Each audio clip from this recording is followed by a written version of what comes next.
Om Swastiastu, pemirsa Bali TV, jumpa lagi dengan saya Heni Shanti di acara Bali Now, dan saat ini saya sedang berada di Desa Sangalangit, Grogak, Buleleng, dan di sebelah saya sudah bersama Kabid PKLH Dinas Lingkungan Hidup Buleleng, yaitu Bapak Cok Aditya. Swastiastu? Swastiastu. Iya, punapi gatre Pak Cok. Bater becik. Semangat sehat di saat wabah Covid. Iya, itu harus nggih. Iya, terima kasih nih Bali Now sudah diundang ke Buleleng di Desa Sangalangit, Grogak untuk mengetahui seputar pemanfaatan ekoenzim. Nah, sekarang masyarakat kan masih belum tahu nih. Ekoenzim itu seperti apa sih Pak Cok? Baik, terima kasih Ibu. Iya. Ini kan kita sebenarnya di Buleleng bisa dikatakan adalah sekarang kondisinya darurat sampah. TPA yang ada di Desa Bengkale di Kecamatan Keutamaan, kondisi sekarang sudah overload. Per hari sampah masuk untuk organik saja itu 0,86 ton per hari. Per hari yang organik, yang anorganik 0,88. Yang residu 1000 sekian. Nah, jadi mau tidak mau kami Dinas Lingkungan Hidup berupaya bagaimana untuk memberikan edukasi ke masyarakat agar sampah-sampah organik ini dimanfaatkan, Bu. Tujuannya selain untuk mengurangi beban TPA di Bengkale yang sudah overload, juga dengan memanfaatkan salah satunya melalui ekoenzim ini. Ekoenzim ini kami di Dinas Lingkungan Hidup baru mengenal sekitar bulan Mei. Bulan Mei kemarin, Bu. Oh, baru mulai digiatkan untuk pemanfaatan sampah organik rumah tangga. Nah, untuk ekoenzim itu sampah organiknya kan pasti berbagai macam. Itu jenisnya terpilih atau gimana Pak Cok? Sampah organik yang dipakai itulah sayur dan buah. Oh, khusus sayuran dan buah. Kalau buahnya kan di luar buah durian yang tidak boleh dipakai. Yang keras-keras kulitnya itu keras enggak. Iya. Jadi selama ini kan masyarakat di rumah kan masak ya, Bu. Iya. Nah, habis masak sisa sayur, buah kan dibuang begitu saja. Iya. Nah, itulah yang sekarang kita edukasi ke masyarakat, ayo jangan dibuang begitu saja karena kondisi kita sudah overload. Nah, dengan memanfaatkan jadi ekoenzim ini ya Astungkare sampai sekarang sih sudah mulai ada perubahan. Oh, jadi memang sampah itu dipilah-pilah di TPA ataukah memang sudah diberi penyuluhan atau kepada masyarakat untuk memilah dari rumah, Pak Cok? Kita memberikan edukasi ke masyarakat kan pilah dari sumbernya, Bu. Sumber itulah dari rumah tangga sendiri. Jadi kita turun ke masyarakat, ke desa, kelurahan, ke kelompok masyarakat. Itu ayo dong kita mulai dari rumah tangga dulu kita pilah. Yang anorganik kita sudah punya 200 bank sampah, Bu, di Buleleng. Tabung di bank sampah. Nah, yang organik inilah yang kita sekarang sedang terus gencar edukasi turun ke lapangan agar diolah menjadi ekoenzim. Dan kami dari bulan Mei sudah bergerak di desa, kelurahan, termasuk SKPD juga, dan juga BUMD yang ada di Buleleng. Jadi kami setiap hari itu terus turun ke lapangan untuk mengedukasi dan terus mengedukasi masyarakat. Ayo kita kelola, kita pilah sampah yang organik kita jadikan ekoenzim seperti yang saat ini Berarti itu tepatnya ide untuk membuat ekoenzim di Desa Sangalangit ini mulai kapan sih, Pak Cok? Kalau di Desa Sangalangit di kebunnya Pak Nase ini kan sudah dilakukan mulai bulan Februari, Bu. Justru lebih awal Pak Nase sudah mendahului. Sedangkan kami di LH bulan Mei baru kita start, kita baru tahu informasi ekoenzim dari komunitas ekoenzim Buleleng. Setelah itu kami berdiskusi, kita praktek, dan setelah itu baru kita sebarluaskan ke internal kami dulu di LH, baru ke masyarakat. Iya. Nah, pemirsa Bali Now kan pasti penasaran banget nih, sebenarnya keunggulan ekoenzim tuh apa sih, Pak Cok?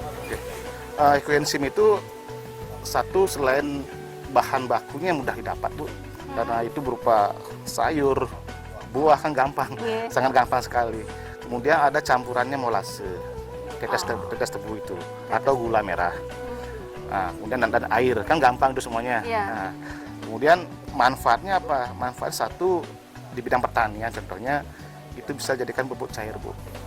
bisa dipergunakan sebagai untuk pupuk cair. cair. Contohnya di kebun Pak Nasri ini seperti ini ada jambu dan juga jeruk ini, itu semuanya menggunakan pupuk enzim. Dan Pak Nasri sudah mengakui keunggulannya ketika pasca menggunakan enzim ada perubahan rasa dan juga kualitas buahnya. Kemudian selain jadi pupuk juga bisa menjadikan hand sanitizer juga, Bu. Ketiga, bisa menjadikan untuk menjernihkan air. Itu kemarin kita di Tukat Buleleng kita sudah 3 kali menjernihkan air, sekitar 250 literan lah, 2.500 liter kita sudah tuangkan di Tukat Buleleng dalam 3 periode. Kemudian juga bisa digunakan sebagai untuk mengepel lantai. Bisa juga untuk mengepel lantai. Mengepel lantai dan juga kumur. Kumur bisa juga. Pokoknya multi manfaat, serbaguna dan multi manfaat, dan juga bahan bakunya ini yang mudah sangat mudah. Apalagi sekarang kan air raya Galuan Kuningan banyak pasti saja ada buah-buah yang tersisa. Nah kan sayang untuk dibuang. Sedangkan TPA kita sudah seperti gunung, tinggi sekali. Jadi sangat membantu juga ya untuk mengurangi sampah-sampah yang setiap harinya sampai membludak di TPA ya. Nah itu kan bisa buat hand sanitizer juga, terutama buat pupuk yang bagus ya. Itu bedanya pupuk dengan menggunakan ekoenzim ini memang unggul, Pak Cok? Iya, dari bau. Kalau POC kan agak bau dia, Bu. Sedangkan kita pupuk ekoenzim ini baunya seperti ada madunya. Iya. Tadi sempat dicoba. Dan juga kalau pupuk cair kan hanya digunakan untuk tanaman saja. Sedangkan ekoenzim kan multi ya. Segala jenis all about pokoknya. Bisa cuci motor juga bisa, Bu. Bisa cuci dipakai? motor, termasuk mengobati luka. Juga bisa. Berarti pasta gigi bisa. Pasta gigi semacam antibakterial juga ya. Berarti serbaguna. Serbaguna, Inge. Kita lanjut nanti di segmen kedua kembali bincang-bincang. Baik pemirsa, jangan kemana-mana, tetap di Bali Now. Baik pemirsa, masih di Bali Now, Pak Cok, kita langsung ngobrol tentang ekoenzim nih. Nah, seperti apa sih implementasi di lapangan tentang pemanfaatan ekoenzim ini, Pak Cok? Baik Bu, untuk implementasi pemanfaatan ekoenzim di lapangan, khususnya di Buleleng, kami sudah melaksanakan satu untuk penjernihan air yang tadi saya sampaikan. Itu penjernihan air di aliran Tukat Buleleng sudah 3 periode kami laksanakan. Kemudian untuk pertanian, ini contohnya di Pak Nasre dan juga di kota juga ada kebun anggrek, Bu, yang sudah menggunakan ekoenzim. Dan kami di internal di karyawan Dinas Lingkungan Hidup sudah menggunakan ekoenzim sebagai sarana sehari-hari untuk mengepel, kemudian untuk kumur, dan juga untuk menyiram tanaman. Itu sudah dilaksanakan. Sudah benar-benar masyarakat sudah merasakan manfaatnya dari ekoenzim. Nah, sasarannya sendiri sampai di mana? Untuk sasarannya, yang pertama justru kita menyasar adalah ibu-ibu rumah tangga. Karena kan dia menghasilkan sampah ke rumah tangga. Tentunya di rumah tangga itu kan ibu-ibu lebih dominan karena beliau kan masak di dapur. Jadi kita menyasar rumah tangga masing-masing di desa-desa itu, yaitu seperti kelompok wanita tani, kemudian ibu-ibu PKK, kelompok tani juga seperti itu. Dan yang lebih cocok banget penerapannya terhadap siapa ini? Semuanya bisa. Tidak harus ibu rumah tangga. Tidak harus ibu rumah tangga, bapak rumah tangga juga bisa, masuk yang muda juga bisa, karena ini sih yang tadi saya katakan, bahan bakunya sangat mudah didapat, jadi siapapun bisa. Siapapun bisa. Ya, seperti kami Dinas Lingkungan Hidup, kami melalui penyuluh lingkungan sudah kerjasama dengan beberapa dagang-dagang es yang ada di Kota Singaraja yang disenggol. Jadi sampah-sampah buah yang digunakan sebagai dagangan, jus, es buah itu kita ambil, Bu. Oh iya, betul. Jadi ketimbang itu dibuang kan kita manfaatkan. Mereka juga senang kan, habis digunakan sampahnya jadi dijadikan es, sampahnya kita ambil. Iya, hampir di semua titik senggol kita sudah kerjasama. Iya, berarti memang sangat membantu. Sangat-sangat membantu. Banyak pihak. Mereka yang dagang es juga terbantu kan. Dia satu hari satu kampil sampah buahnya. Selama ini kan dibuang begitu saja, Bu. Itu kan kulitnya aja. Ya nggak apa-apa, nggak masalah. Buahnya juga bisa. Jadi kulitnya, isinya juga. Iya. Nggak masalah, kecuali kulit durian kan keras dia. Batu mangga. Itu tidak bisa. Selain itu udah pasti bisa terpakai. Salak kan karena batunya keras. Itu tidak bisa. Kulitnya nggak bisa salak. keras Oh, dia. kulitnya salak pun tidak bisa? Ya, keras dia. Oh. Ya, ini pemirsa Bali Now dan masyarakat pasti ingin tahu nih prosesnya seperti apa sih Pak Cok. Bisa dijelaskan kepada pemirsa Bali Now? Kalau proses pembuatannya nggak terlalu sulit, Bu. Itu kan menggunakan perbandingan 1:3:10. 1 itu adalah komponen untuk molase atau gulanya. 1 kilo, 1 on, 1 gram, 1 on gitu. Iya, Itu iya. untuk apa? Gula merah atau molase. Iya. Kemudian 3-nya itulah komponen dari sampahnya. Sampah buah, sampah sayur, dan 10 itulah komponen dari airnya. Jadi kita sesuaikan dengan medianya. Misalkan contohnya kita menggunakan botol aqua yang isi 1,5 liter itu, Bu, botol aqua. Iya. Ya, 1 onnya kita pakai molase, kemudian 3 onnya kita pakai sampah, dan 1 liter kita pakai air.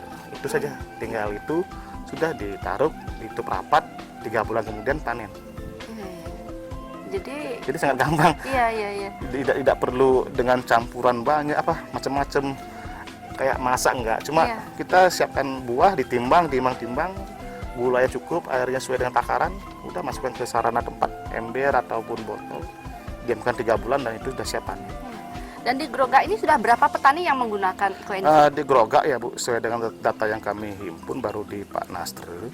Tapi kemarin kami melakukan edukasi ke Karang Taruna, Kecamatan Grogak, dan juga petani anggur di Desa Banyipoh, Kecamatan Grogak juga. Dan mereka sudah mulai kemarin setelah kami berikan edukasi sudah mulai praktek dia untuk membuat, untuk diaplikasikan ke kebun anggurnya. Jadi semakin bagus. Iya. Seperti Pak Nasri ini sudah 1 hektar memiliki kebun. Ini contohnya, ini buahnya luar biasa, Bu. Ini Iya. sudah Garing, manis. Tadi Iya. saya sudah sempat mencoba Betul. untuk buahnya. Jeruknya lagi luar biasa. Ini sudah Iya. yang semua laris ini, Bu. Iya, karena dari rasa pun Rasanya beda nggih. jadi beda Nggih. karena pupuknya dari ekoenzim. Enzim. Nah, bagaimana respon para petani sampai saat ini setelah menggunakan pupuk ekoenzim? Ya, para petani yang sudah menggunakan ekoenzim sih kebanyakan mereka merasa terbantu. Apalagi di situasi pandemi ini kan di suasana keuangan kita agak seret, Iya, betul. penjualan pun agak seret. Tapi dengan munculnya ekoenzim yang sangat bahan baku pun itu sangat mudah didapat, sangat membantu sekali, Bu. Contohnya aja molase, harga molase itu 1 kilo kan 10.000. Udah cukup itu kita beli molase, karena sampah ini kan kayak buah dan sayur kan dapat di rumah tangga. Seperti itu. Oke, berarti memang betul-betul bahannya pun sangat mudah. Iya, sangat mudah dan gampang didapat. Dan kami Dinas Lingkungan Hidup memiliki kepentingan yang sangat tinggi dengan ekoenzim ini, karena ekoenzim ini adalah salah satu upaya kami di pemerintah dalam upaya pengurangan sampah. Iya, Sangat membantu sekali. sangat membantu. Iya. Iya. Per hari 0,86 ton sampah masuk ke TPA, dan sampai dengan hari ini, Bu, pemanfaatan ekoenzim sudah kami buat itu sudah berhasil menyelamatkan 2,2 ton sampah, Bu. Dapat berkurang. Berkurang. Karena pemanfaatan. Pemanfaatan. Itu data yang kami himpun sampai dengan bulan Agustus 2020. Berarti betul-betul berpengaruh banget. Berpengaruh banget, walaupun kecil, cuman tapi kan ini jangka panjang, Bu. Betul. Ya, Iya. jangka panjang. Iya. Kalau ini seluruh desa digencarkan, sangat membantu sekali kami di betapa pemerintah. sangat Ya. bisa mengurangi Dengan sampah kondisi saat ini. TPA sudah sangat seperti gunung. Setiap hari keluarkan asap, gitu Iya, kan. betul. Kita harus berani menekan dan mengerem dengan cara seperti ini. Aduh, becik banget, keren. Iya. Baik pemirsa, nanti di segmen ketiga kita akan langsung menemui petani yang telah sukses memanfaatkan ekoenzim. Jadi jangan kemana-mana, tetap di Bali Now. Baik pemirsa, saat ini saya sudah berada di kebun Bapak Nastre, salah satu petani di Desa Sanggulangit. Pak, kita sudah panas-panasan ini di kebun milik Pak Nastre. Sejak kapan sih sebetulnya Pak Nastre menggeluti sektor pertanian? Dia menggeluti sektor pertanian sejak tahun 1995. 95. Ya. Ya. Dan berkebun jambu kristal sekitar tahun 2010. Mulai 2010. 2010 menanam jambu kristal. apa aja nih buah yang ditanam di sini Pak Nastre? Kalau yang fokus yang paling maksimal jambu kristal sama jeruk brastagi.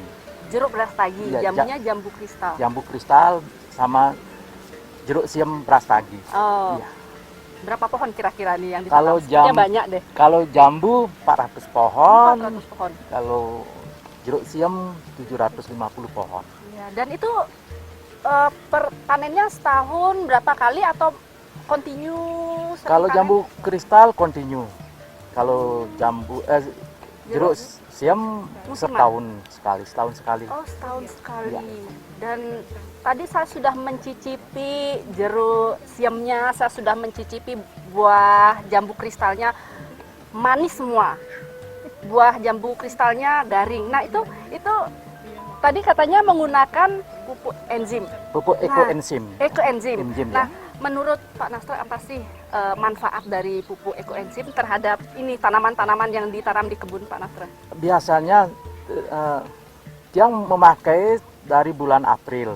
Biasanya kalau habis panen raya, jambu kristalnya tidak mau tumbuh lagi, tidak mau bertunas lagi. Sekarang coba dilihat. Iya. Cuacanya ekstrim begini masih bisa bertunas. Iya, iya. Tunas baru dan berbunga lagi, kan luar biasa. Jadi setelah dipanen masih ada yang kecil-kecil, Ya. sebentar lagi sudah dipanen. Jadi tidak ada musiman 6 bulan sekali atau setahun sekali Ya tiap hari ada. untuk Cuma jambu sedikit, kristal. volumenya sedikit. Sekarang pas galungan ini luar biasa sekali. Jadi merasakan bedanya dengan pupuk-pupuk lain yang sebelumnya Pak Nasro gunakan. Luar biasa. Jauh beda, juga mulai tidak mempergunakan Pupuk yang lain? Pupuk yang lain, cuma Ekoenzim pupuk kandang. Oke, jadi Kotoran benar-benar sapi. yang organik ya? Ya. Yang organik. Dan hasilnya pun kalau menurut Pak Nasro gimana nih bedanya dulu sebelum menggunakan ekoenzim dan sekarang setelah menggunakan ekoenzim? Kalau dulu ya habis panen pasti harus pupuk kimia lagi. Ya. Sekarang nggak langsung aja, soalnya yang tiap 10 hari sekali kocor sama ekoenzim. Berarti lebih apa ya? Lebih irit juga Lebih irit. di saat pandemi begini? Ya, luar biasa. Itu pasti ya. Pasti. Karena kan bahan-bahannya Bahan-bahannya dari juga dari sampah-sampah yang tidak sampah-sampah organik. Ya, Ya. sampah yang akan dibuang, mestinya harus dibuang, masih Ya. bisa digunakan. Jauh lebih irit ketimbang pupuk lainnya harus dibeli dengan uang. Nggih, Iya. ya. Dan sampah organik untuk buat ekoenzim ini dari mana sih Pak Nasro dapatkan? Kalau sebagian besar dari limbah dari buah yang sudah tidak layak dijual, Iya. pasti itu. Dan itu mencari sendiri kan, tidak harus mungkin membeli di mana gitu, Untuk sementara belum. dari hasil sendiri. Dari hasil sendiri. kan. Iya, Ya. iya. Jadi betul-betul di saat pandemi gini benar-benar merasakan manfaatnya. Ini Bu, luar biasa. Dan buahnya sendiri rasanya ada bedanya. Kalau volume untuk panen mungkin sudah terlihat bahwa setelah menggunakan ekoenzim continue berbuah terus gitu. Ya. Nah, untuk rasanya Kalau rasanya sih dia nggak biasa-biasa saja, tapi konsumen bilang luar biasa, empuk, renyah. Itu kan lidah konsumen. Kalau Iya, iya. yang karena sudah terbiasa. mungkin hanya ngelihat aja seneng aja tuh. Dan sampai sekarang Pak Nasro sudah berapa liter sih ekoenzim yang dibuat? Kalau sudah sekarang sekitar 500 literan. 500 liter. Dari bulan apa ya? Dari bulan Februari 2020 dia mungkin. Berarti sudah berapa bulan ya? Ada 7 bulan? Ya, Ada sekitar hampir 7 bulan. 7 ya. bulan. Jadi menggunakan itu dan sudah sangat terlihat untuk hasilnya. Sangat terlihat, dan yang penghemat di rumah juga pakai untuk ngepel, untuk Nah, dicuci itu. iya, iya, iya. Berarti banyak manfaatnya selain untuk pupuk juga sepertinya untuk kebersihan Rumah tangga. Di rumah tangga juga Ya. bisa digunakan ya. Jadi di sini Pak Nasro membuat sendiri pupuknya. Buat sendiri seperti dilihat di rumah tadi Iya. kan. Itu sendiri membuat. Jadi sekali membuat berapa liter? Rata-rata yang buat sekitar 40 liter per kalau Per hari ada buah, atau? enggak. Oh enggak, Ya. tidak. Sesuai per dengan mood ya. Kalau sudah moodnya enak baru bikin. Mungkin kalau lagi panen buah begitu Ya. mungkin lebih banyak Ya, dan jadinya membuatnya pun lebih banyak. lebih banyak ya. Dan itu biasanya sekarang panen ekoenzimnya berapa bulan sekali? 3 bulan sekali. Tiga Dari bulan. sekarang buat lagi 3 bulan baru. Nah, selain jambu kristal, juga jeruk siam, tanaman apa lagi yang menggunakan ekoenzim?